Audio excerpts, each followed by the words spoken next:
Bonjour, bienvenue dans ce nouveau petit coup d'œil consacré à Tempête sur Belfort 1870-1871, un jeu publié dans le Vaevictis numéro 164 de septembre-octobre 2022. C'est une création de Jean-Philippe Gury. La séquence de jeu se découpe en 7 phases différentes que nous allons essayer de détailler pendant ce premier tour. Voici un placement initial. Ce qui est obligatoire ici dans ce placement initial, c'est d'abord les forces prussiennes qui doivent être, donc comme ici, on ne peut pas les placer là, mais on doit les placer sur les bords adjacents de la carte. Vous devez ensuite placer dans la zone 1 ici l'artillerie lourde et au minimum 2 bataillons.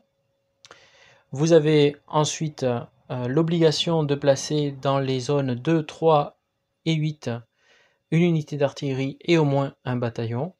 Et enfin, les zones 4, 7 et 9 doivent recevoir un marqueur de fortification.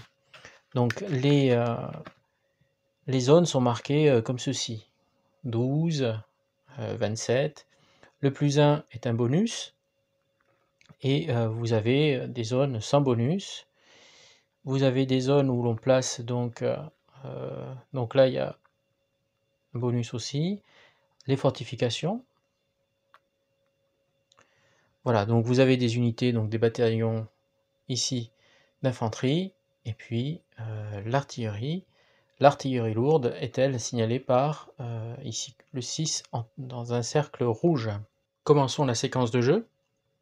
L'initiative. Le français a l'initiative pendant les 2 premiers tours.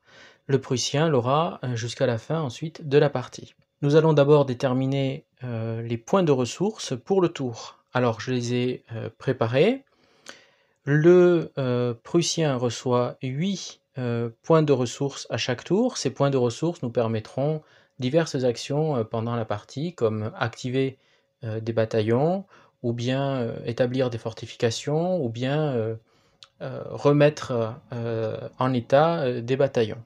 Les points de ressources pour le français, il reçoit 5 points de ressources à chaque tour, sauf conditions particulières dans l'évolution du jeu. Cependant, si lors du tour, lors de la première phase donc de ce tour, le prussien n'est pas en mesure de contrôler Belfort, eh bien à ce moment-là, le français reçoit un point de ressources supplémentaire. Je prends donc au pied de la lettre la règle et voilà, le français aura 6 points de ressources pour ce premier tour. On peut évidemment, au lieu de dépenser ces points de ressources, les stocker.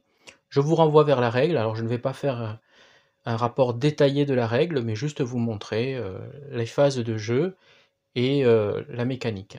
On passe à la phase suivante, qui est la pioche des stratagèmes. Donc vous avez des pions stratagèmes qui sont ensuite détaillés dans la règle pour savoir quand on les joue et quels sont les effets. Donc on doit tirer des stratagèmes au sort. D'abord, on va piocher un pion gratuitement au hasard.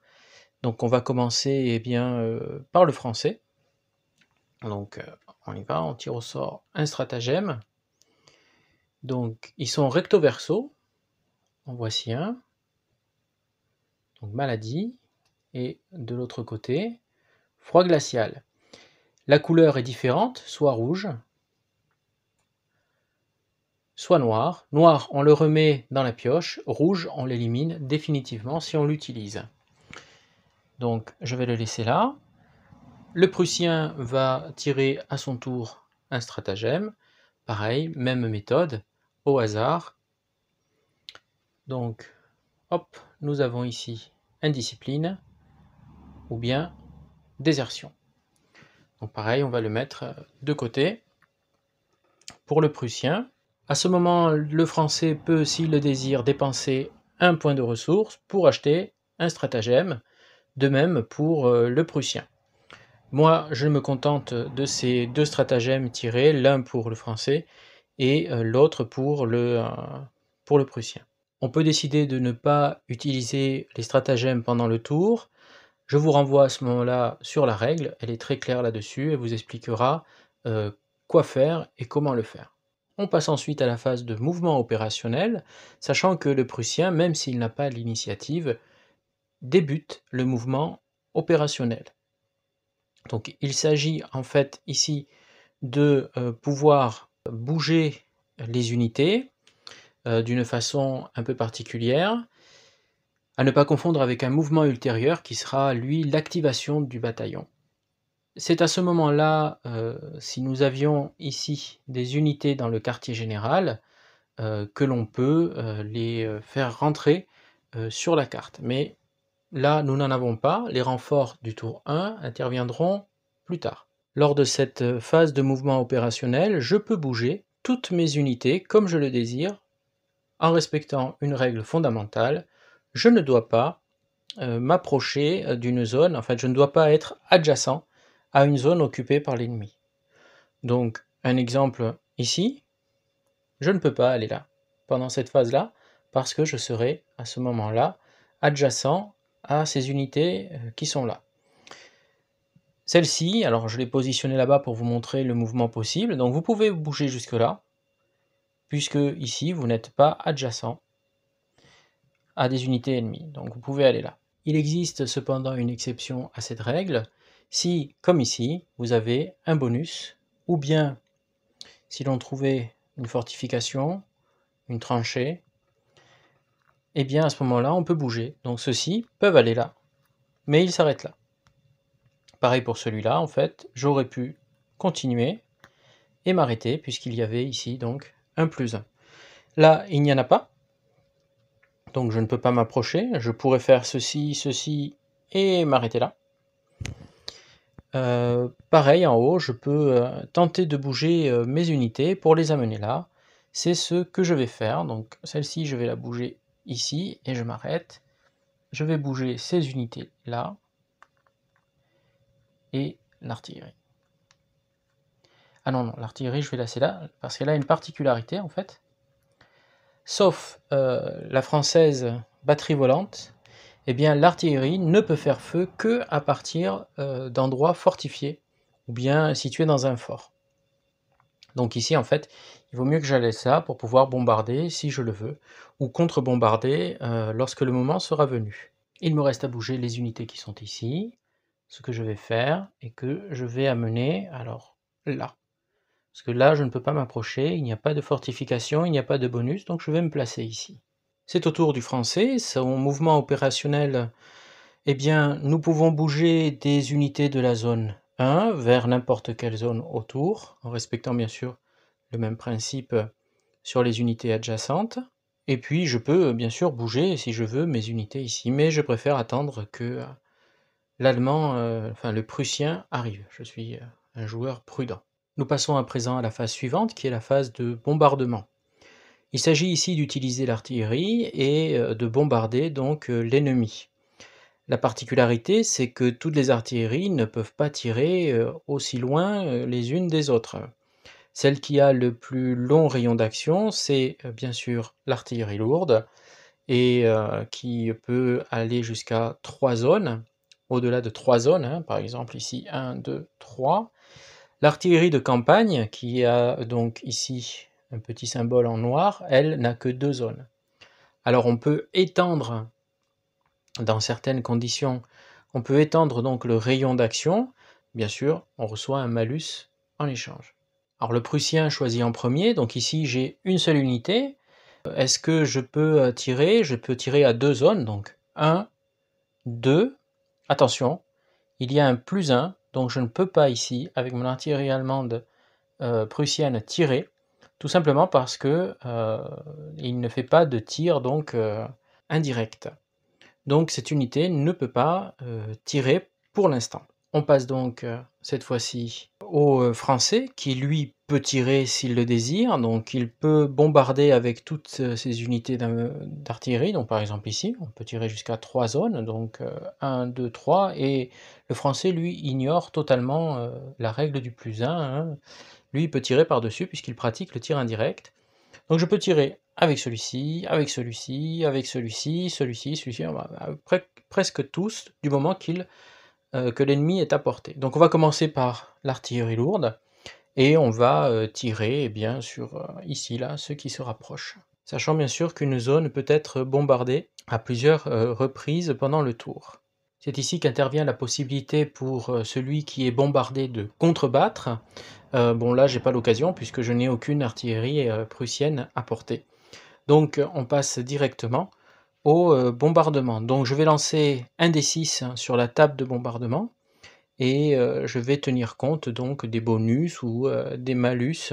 Voici les différentes tables de référence. Ici vous avez la table de bombardement qui nous intéresse. Donc notre artillerie a une puissance de 6.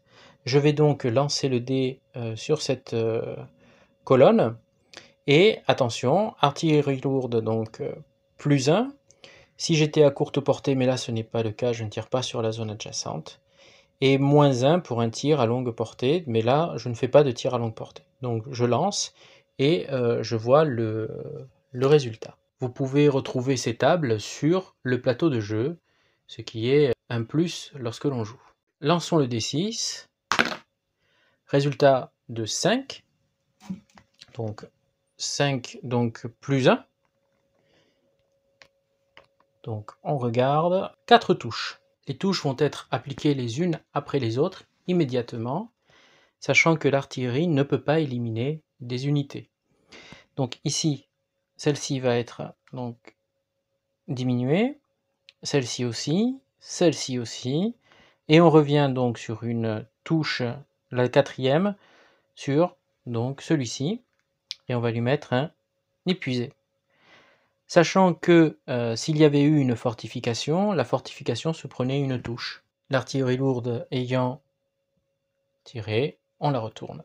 Elle ne peut plus tirer pendant ce tour. Alors vais-je continuer à bombarder? Donc normalement là j'ai bombardé, je ne passe pas mon tour. C'est encore une fois au Prussien. Bon, le Prussien il n'a rien à utiliser, il passe donc et le tour me revient. Et ainsi de suite jusqu'à ce que les 2 joueurs passent. Alors, je ne vais pas bombarder tout simplement parce que je vais garder mes unités d'artillerie intactes au cas où, si je suis attaqué pour pouvoir faire un tir défensif. Donc je passe aussi mon tour et on va passer à la phase suivante. On passe donc à la phase d'activation des bataillons. En dépensant des PR, on va activer donc les bataillons pour les faire bouger et aller à l'assaut. Le joueur actif, donc ici, celui qui a l'initiative, le français, peut décider de bouger. Donc je vais activer un bataillon, mais pour faire quelque chose de particulier, je vais en fait permuter mes unités. Donc je vais activer un PR, hop, on tombe à 5, et je vais permuter ici, alors on est adjacent, mais ici voilà, il y a un plus 1, donc il y a un bonus, et moi ici, je peux. Donc je vais changer parce que j'ai une unité vraiment très très faible et devant il y a quelque chose de très puissant. Donc je vais prendre cette unité et je vais la permuter. Elle va venir là et celle-ci va venir ici. Je finis mon activation. Je ne veux pas attaquer pour l'instant. Je ne vais pas à l'assaut, donc la main passe aux Prussiens. Vous pouvez déplacer votre artillerie gratuitement. Par exemple, je pourrais décider ici de bouger cette artillerie et de la mener là. C'est gratuit, mais je perds la main aussitôt fait, et la main repasserait aux Français. Donc là, je vais éviter de faire ça. Je vais activer un bataillon, donc je vais prendre ici ce petit marqueur, unité activée.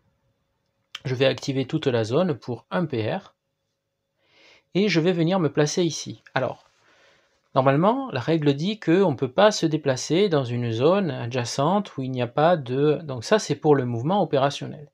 Ici, on est dans l'activation, c'est différent. Donc, même si ici il n'y a pas de bonus, même s'il n'y a pas de fortification, je peux me déplacer là. Par contre, je vais m'arrêter là.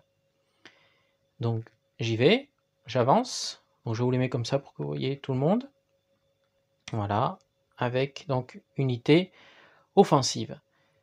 Et là, je vais passer à l'assaut. Mais d'abord, il y a un tir défensif de la part ici du français. Alors pareil, il y a une fortification, il y a 2 canons, et donc ici un bataillon de fantassins. C'est l'occasion pour moi de vous montrer les pions tels qu'ils sont. Donc vous avez ici donc le nom, le tir défensif, à ne pas confondre avec la valeur de défense, et ici vous avez la valeur d'assaut, et attention, unité peu fiable. Une fois que vous avez ça, eh bien, vous les utilisez. Donc le tir défensif, eh bien, ça va être maintenant pour le tir de défense. La valeur de défense, eh bien, ça sera pendant l'assaut, pendant l'attaque, et la valeur d'assaut, eh bien, c'est quand on va à l'assaut, quand on monte à l'assaut, tout simplement. Rapprochons-nous du champ de bataille. Donc ici, on va compter le tir défensif, donc l'unité à 4. Je décide d'utiliser ici un tir de barrage, donc ils sont sur une fortification, ils peuvent tirer, donc ça fait 3 plus 2, donc ça va faire 5 à rajouter, et une fois rajouté, eh bien, je les retourne, ils ne pourront plus tirer. Donc ça fait 4 et 5, nous avons donc 9. Je lance un D6, 1, on ne va pas aller très loin, donc on regarde ici, 9, 1, une touche. Donc je retourne une unité. Et maintenant, on peut passer à l'assaut. Nous allons tout d'abord déterminer l'amplitude du combat. L'amplitude, c'est toutes les unités qui participent à l'assaut. Donc, que ce soit chez l'ennemi comme chez l'assaillant. Donc, on va additionner le nombre de bataillons. Attention, les unités d'artillerie et les compagnies d'éclaireurs ne comptent pas. Donc ici, du côté prussien, on en a 3, et du côté français, il n'y en a plus qu'une. Donc ça nous fait 4. Et il y a un tableau, voici le tableau, le nombre de bataillons qui participent, et ensuite le jet de dés, sachant que à chaque fois, vous avez ici la signification. Ensuite, l'assaillant va additionner ses valeurs donc d'assaut. Donc rappelez-vous, hein, c'était celles qui sont là, donc 3, 4, 5, 6, 7, 8. Et ici, valeur de défense, donc c'est pas celle-là, mais celle-là, 5. Ensuite, on fait 8 moins 5, et on obtient donc le bonus. Donc ici, 3. Un bonus de 3 sera ajouté au dé des Prussiens. On lance le dé. Oula, 6. Donc, 6 plus 3. Donc nous avons un 9, donc 7 et plus. Sachant que c'était sur du 4, ça fait du 3, 2. Ce qui veut dire que le résultat de gauche, c'est le défenseur, il recevra 3 touches. Le résultat de droite, c'est l'attaquant, le Prussien recevra 2 touches. Et en gras, c'est donc celui qui est déclaré vainqueur. Donc ici, c'est le Prussien.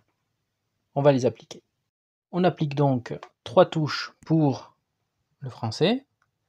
Donc, première touche, je m'arrête. Il y a une fortification, donc celle-ci disparaît, elle prend la touche suivante. Il nous reste donc 2 touches. Eh bien, il faut en appliquer une, et donc elles sont enlevées du jeu, ces artilleries. Et c'est tout, il n'y a pas d'autres touches. À ce moment-là, ici, on va appliquer les touches pour le Prussien, et ensuite on va voir le reste des résultats. Donc, on a dit 2 touches, donc on commence, 1 et 2. Le défenseur doit reculer, et il doit reculer vers une zone, disons, où il sera en sécurité. Donc, soit une zone où il y a des fortifications, des tranchées, ou bien des bonus. Bon là, je vais tout simplement reculer vers la zone 1. Voilà.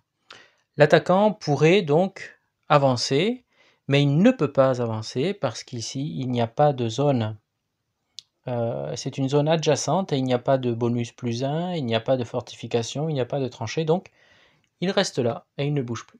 On retire donc le marqueur unité offensive et la main passe au Français qui peut utiliser donc son marqueur. Le Français décide de passer. Le Prussien pourrait faire d'autres attaques, comme par exemple ici, avec ce qu'il y a là. L'épuisé, lui, ne pourra pas participer. Ou bien je pourrais décider d'activer ici et attaquer là, etc., etc. Mais bon, pour aller un peu plus vite, je ne vais pas le faire, je pense que vous avez déjà vu un assaut. On va passer donc à l'autre étape, donc le Prussien décide lui aussi de passer, et on passe donc à la phase suivante. Il s'agit de la phase de réorganisation. Pendant cette phase, on peut donc faire remonter le niveau d'une unité, la faire se retourner. On peut remettre en jeu une unité perdue, on peut faire des tranchées, on peut faire des fortifications, on peut bien sûr, et il va falloir faire rentrer les renforts, et on peut utiliser des stratagèmes si on le souhaite. Donc on va commencer, on va essayer de faire un peu tout pour vous montrer les différentes possibilités. D'abord, on va essayer de remonter les unités d'un niveau. Donc on a un Français qui a perdu un niveau, qui est ici. Donc on va dépenser un PR, et on peut, hop, le retourner. Voilà. On retourne les unités qui ont été utilisées, l'artillerie, sur leur face utilisable. Attention, lorsque l'on monte d'un niveau, lorsque l'on rétablit un bataillon, on ne peut pas le faire si nous sommes dans une zone adjacente à l'ennemi, et on ne peut pas le faire normalement plus d'un niveau par tour. On ne peut pas passer, par exemple ici, d'épuisé à épuisé à affaibli, et de affaibli à bon ordre. On n'a pas le droit dans le même tour. Le Prussien possède un avantage, si je décide de bouger, si cela se trouvait là, eh bien jusqu'à 4 bataillons peuvent être gratuitement remis en bon ordre. Bien, le joueur actif étant le Français, il a fini sa phase de réorganisation. Le Prussien va faire de même. Donc je vais m'occuper d'ici, je vais dépenser les PR. Donc un point me permet de rétablir 3 bataillons. Donc ici, ils sont tous au même niveau, donc hop, ces 3-là peuvent être donc rétablis. Ceux-ci ne peuvent pas être rétablis parce qu'ils sont dans des zones adjacentes. Petite exception à la règle, si vous êtes en zone 1, imaginons plus tard dans la partie, et que vous êtes entouré ici par des Prussiens un peu partout, même en zone adjacente, eh bien vous pouvez, dans la zone 1, et seulement dans cette zone, vous pourrez rétablir vos unités. On peut aussi, en dépensant un point de ressources, faire revenir des unités qui ont été éliminées. Sauf l'artillerie. L'artillerie, eh bien, vous avez perdu les canons, tout simplement. Ils ont été saisis ou bien détruits pendant le combat, donc ils ne reviennent pas. On peut décider de construire des fortifications ou des tranchées. Par exemple ici, ces unités, eh bien, pour un certain nombre de points de ressources, donc 2, alors on va faire les choses dans l'ordre, on va commencer d'abord par le Français. Le Français, puisqu'il a l'initiative, va dépenser des points pour essayer de construire des fortifications là où il n'y en a pas. Donc par exemple, je vais prendre un point ici et je vais mettre une fortification, je sais pas moi, tiens, par exemple ici je me sens en danger. Voilà, je crée une fortification, je la mets là. Je peux dépenser aussi d'autres points. Là où on construit une fortification, il faut au moins un bataillon, qu'un bataillon soit présent. Alors attention, on ne peut pas construire une fortification si on est adjacent à une force ennemie. Par exemple ici, il n'y a pas de +1. Je ne peux pas construire une fortification parce qu'il y a un ennemi adjacent. Par contre, lui, il a pu, parce qu'il y avait ici un +1 dans sa zone. Pareil, si ici le Prussien décide de construire une fortification, eh bien il peut parce qu'il y a un +1. Maintenant, imaginons que ces unités soient là, eh bien elles ne peuvent pas construire de fortification parce qu'il n'y a pas de +1. Par contre, cette unité, imaginons ce cas-là, eh bien cette unité peut construire une fortification parce qu'il y a un +1. On est limité à 2 fortifications par tour. Je vais arrêter là pour les fortifications, je vais passer à l'étape suivante qui sont les tranchées, et qui intéressent tout particulièrement les Prussiens. Donc pour 2 PR, donc pour 2 points de ressources, donc 1, 2, eh bien je peux construire une tranchée. Alors je peux la construire dans une zone adjacente à la mienne, ce qui va me permettre ensuite de passer sur cette fortification pour attaquer. On prend un pion de tranchée et on le place. Il ressemble à ceci. Voilà. On le place ici. Alors, la règle stipule, il y a quelques petites choses qu'il faut savoir sur la tranchée. Donc pour l'instant, elle est installée, mais les Français peuvent aussi passer sur la tranchée, et à ce moment-là, elle est détruite. Le Prussien possède une unité qui est très intéressante, qui est ici, qui permet de réduire les coûts, en fait, Alors, je vais essayer de faire le point, voilà. Qui permet de réduire le coût des tranchées et des fortifications. Très très utile cette unité lorsqu'elle rentrera en cours de jeu. Ces fameuses tranchées, eh bien en fait, c'est le seul moyen pour le Prussien de s'approcher à découvert des forts français. Donc là, c'est une très très bonne chose pour le Prussien. Attention, il ne faut pas que, comme je vous l'ai dit, que le bataillon français vienne là, parce que les tranchées sont à ce moment-là enlevées. On passe à la phase suivante, les renforts. Alors bon, les Français, pas de renforts, mais les Prussiens, oui, au tour 1, ils reçoivent des renforts. Donc les unités qui sont ici vont se placer donc dans le quartier général et vont être donc prêtes à être utilisées lors de la phase de mouvement opérationnel. On passe à la dernière phase du tour, l'utilisation des stratagèmes. On commence par celui qui a l'initiative. Donc le Français a l'initiative, il peut utiliser soit donc froid glacial, sachant que s'il l'utilise, eh bien, il sera perdu, ou bien il peut utiliser maladie. Alors comment on sait?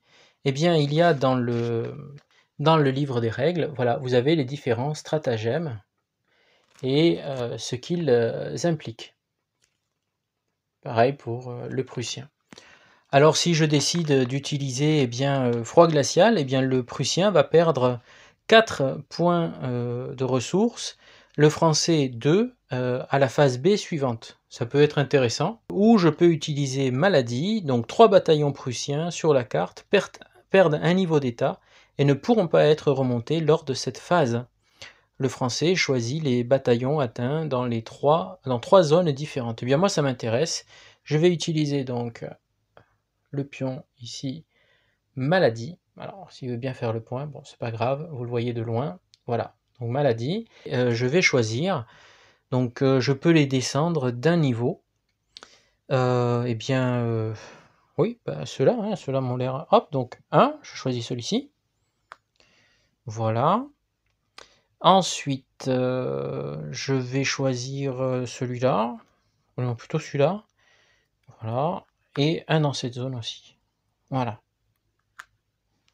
Ensuite, c'est au Prussien de jouer, donc il a soit désertion, soit indiscipline. Alors, on regarde ce que ça veut dire, donc indiscipline, lors d'une activation française, un bataillon peu fiable, souvenez-vous, il y a des bataillons avec des petits points d'interrogation comme celui-ci, hein.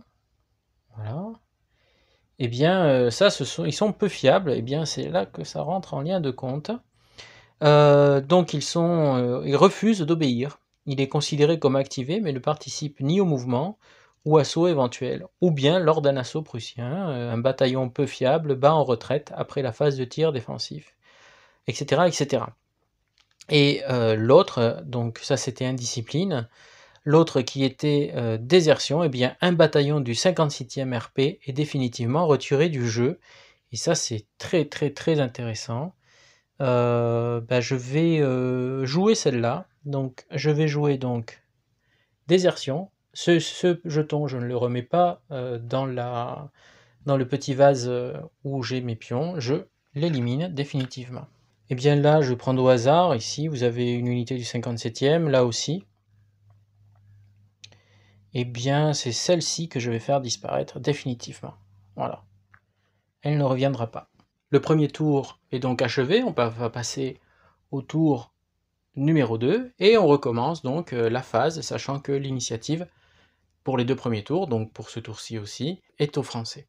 Ainsi s'achève ce petit coup d'œil consacré à Tempête sur Belfort, un jeu de Jean-Philippe Gury. Je n'ai pas couvert tous les aspects de la simulation, mais vous avez pu en voir la mécanique principale. Si je dois donner un petit avis sur ce jeu de Tempête sur Belfort, eh bien je dirais qu'il m'a plu. J'ai apprécié l'approche des Prussiens qui est délicate et qu'il faut donc bien agencer. Évidemment, pour cette partie, je les ai placés un peu n'importe comment, afin de pouvoir vous montrer certains aspects du jeu.